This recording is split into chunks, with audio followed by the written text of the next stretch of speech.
This is Hank. Hi, I'm Hank. Hank is a cute noob on a money-making journey. Noob is just a label. Climb up your family tree far enough and you'll find a noob who dared to take a chance. If you've been following the series, then you probably know that Hank is, well, sort of interesting. Normal is an illusion. What is normal for the Giga Chad is chaos for the noob. But Hank thinks it's time to clean up his act. Time to grow up and take responsibility. From this point forward, I will shower weekly and pay my dealer on time. It is time that we set Hank an ultimate goal. I want to be a god. And that goal is something truly glorious. The gilded chain body. In fact, Hank deserves an entire gilded set to match, complete with a skirt, boots, shield, weapon, and helmet. Oh my fucking god, yes. Starting from this episode, we will track our profits and attempt to deck out Hank as fast as possible, using the most bizarre and interesting methods. Gabba gabba.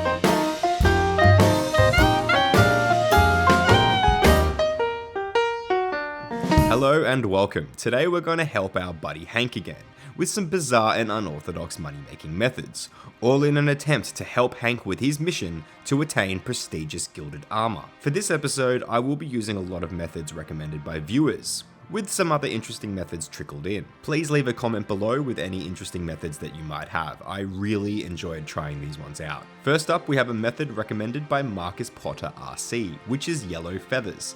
Simply hunt yellow birds and collect their feathers.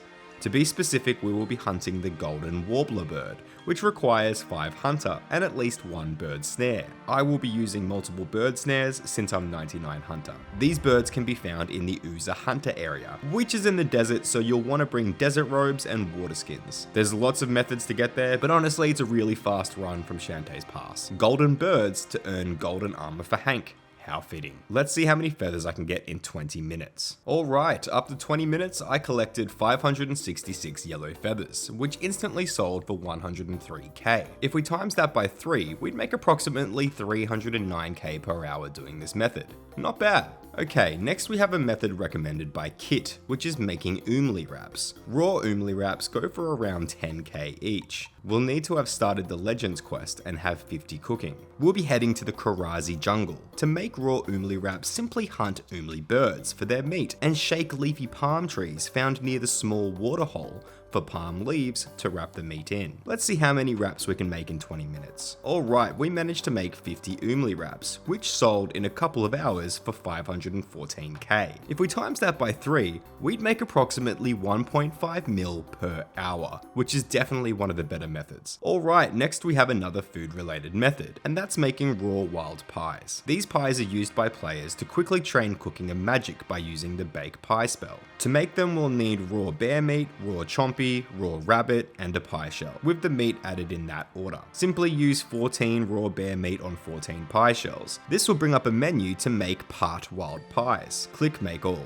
Once you've made 14, add the meat in the order that I said earlier and repeat. I'll try this out for 20 minutes and see how many I can make. Alright, we made 253 wild pies, which instantly sold for just over 801k. If we minus the material costs, we made just over 215k. Times that by 3 and we'd make approximately 645k per hour. Pretty solid. Next up, we have a method recommended by Spencer C, and that's buying balls of wool on Naze Knot Island. You will have needed to have completed the Fremennik Trials quest and have started the Fremennik Isles quest to have access to the island. We can apparently buy balls of wool for 3 GP each, which is 1 tile away from a bank. So a nice little shop and hop method. It looks like if we hop worlds, we can actually get a full inventory of wool for 2 GP. Let's see how many we can buy in 20 minutes. Okay, we bought 1,674 balls of wool, which instantly sold for just under 134k. If we minus the cost of the wool, we made just over 130k.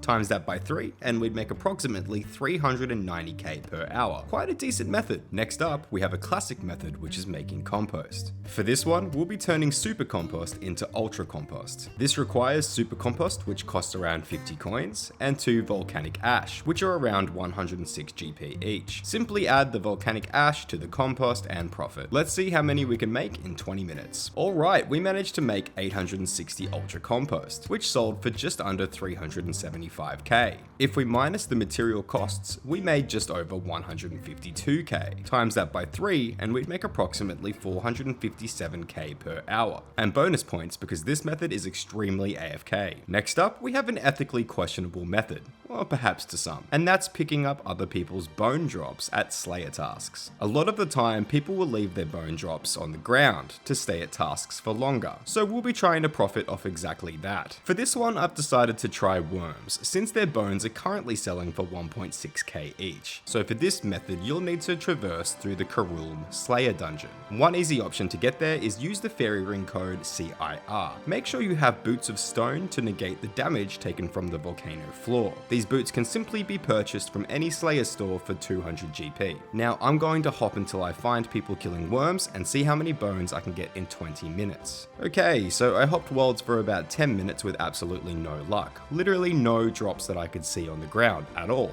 But then, things took a turn. While I was having a dance party with this Chad, I realized that staying in a single world instead of hopping was the only way to make this method work. Bones started popping up all over the place, so for another 10 minutes I stayed in a really busy world, and the method came in clutch. In 10 minutes I ended up with 56 worm bones, and there was even some competition in getting them, so I could have potentially got more. These bones sold for 88.7k, which means an approximate hourly profit of 530k, depending on how busy the world is and if there's any competition.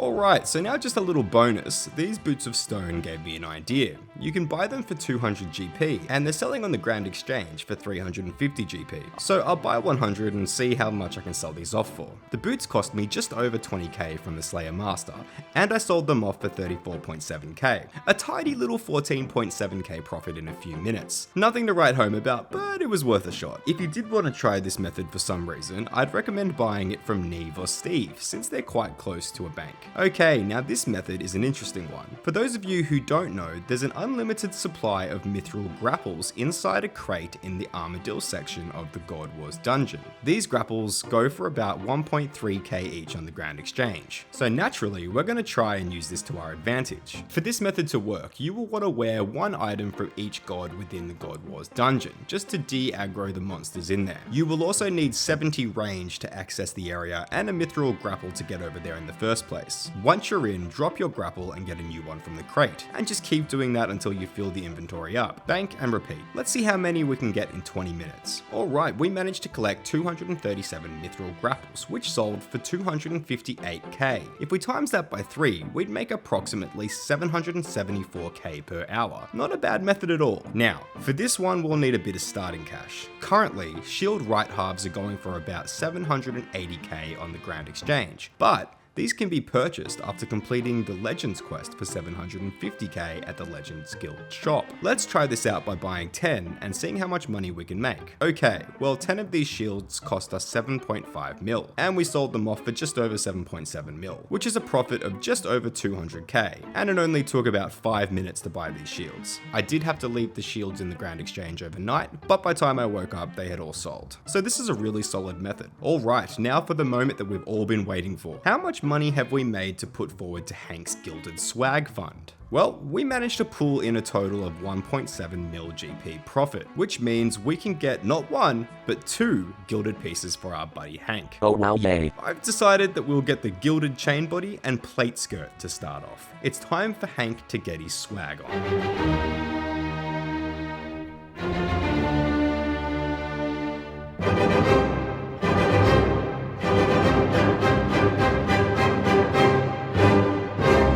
Hi, I'm Hank.